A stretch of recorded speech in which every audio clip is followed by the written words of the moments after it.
All right, welcome back. Well, you may try to live clean, eat clean, think clean, but some things you just can't control out there. The NBC6 investigators teamed up with NBC6 Response and all this week have stories on some of those things. South Florida's beaches are having a bad year. That's because high bacteria levels are leading to more health advisories. So NBC6 investigator Tony Pipitone set out to find out why. Our beaches are being closed more often and for longer periods of time than in the past.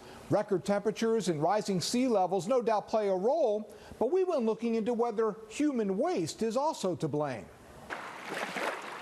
It's a word that can spoil your day at the beach. You have bacteria in the water. Specifically, this bacteria, Enterococci, growing here in a University of Miami laboratory. If more than 70 of these putrid green colonies form in dishes like these, the State Department of Health sounds the alarm for the beach where the water originated. You got bacteria. It's a fecal indicator bacteria. It indicates the possible presence of sewage.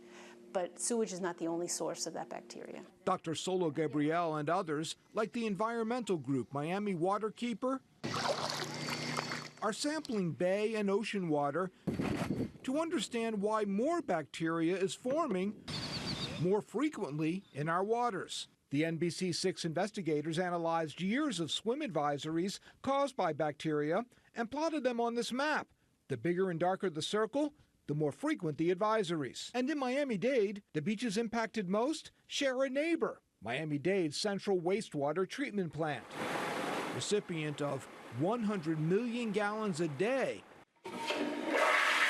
of stuff we flush down toilets. That's a lot of feces. But is the plant contributing to the problem?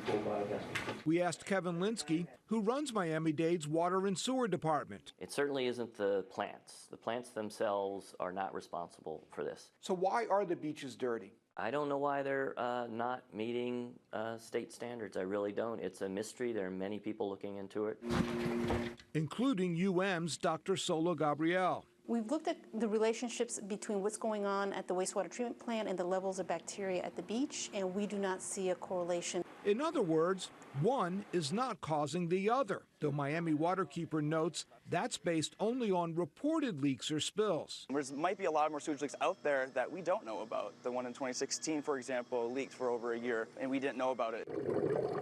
This leak, found by Miami Waterkeeper in a 3-mile-long pipe that discharges treated wastewater from the central plant on Virginia Key out in the ocean. The county says the treated water was cleaner in some respects than the ocean water it was leaking into.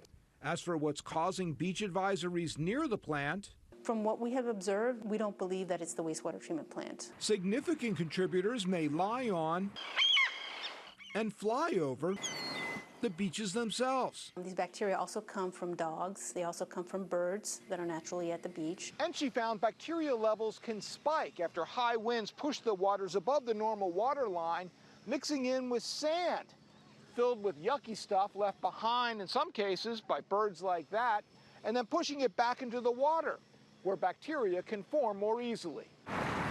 So birds and animals other than humans share in the blame, as do seaweed left to rot on the shore or in the sand, and king tides, which relocate bacteria from the ground or around failing septic tanks into the water.